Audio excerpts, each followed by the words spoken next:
Hola, hola. En este video vamos a instalar esta ampolleta H4 en la moto. Se la voy a mostrar.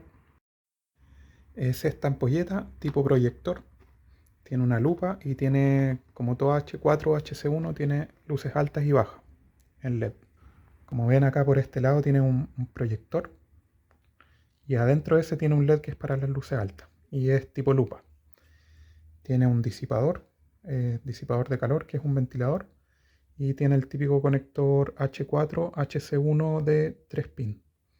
La vamos a instalar en la moto y la vamos a comparar con cómo sería la diferencia entre esta luz y la iluminación halógena convencional. Aquí ya con el foco desarmado procedemos a sacar la ampolleta antigua, y la reemplazamos por la nueva. Bueno, aquí ya sacamos la ampolleta antigua y ponemos esta ampolleta, la nueva. Ahí quedó bien con el anclaje puesto correctamente. Y ahora solo fijarla, ¿no? Bueno, aquí ya la lámpara está montada. Tuve que sacarle este disipador que se permite sacar. Tiene la posibilidad de girarlo y sacarlo para poner la ampolleta. Y como no entraba esta cajita, al sacar esto tuve que cortar aquí.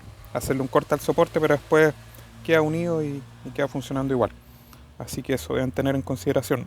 Los que tienen el sistema de resorte para fijar la ampolleta, no hay ningún problema, no hay que sacar nada, ni siquiera hay que desmontar esto.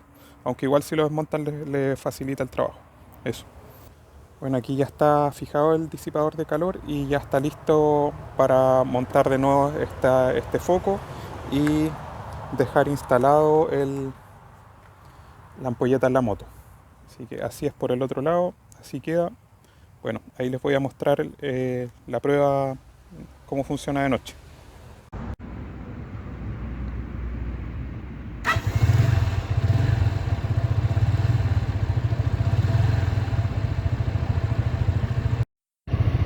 Bueno, y aquí llegó la prueba final. Ahí está la ampolleta LED con luces bajas y ahí está con luces altas. Quizá a lo mejor debería bajarla un poco porque estoy alumbrando las copas de los árboles con luces altas, pero ahí veremos. Eso, vale de todas maneras la pena y sale muy barata. Así que ahí les dejo el link abajo en la caja de descripción. Y bueno, si les gustó el video, denle like y suscríbanse al canal. Saludos.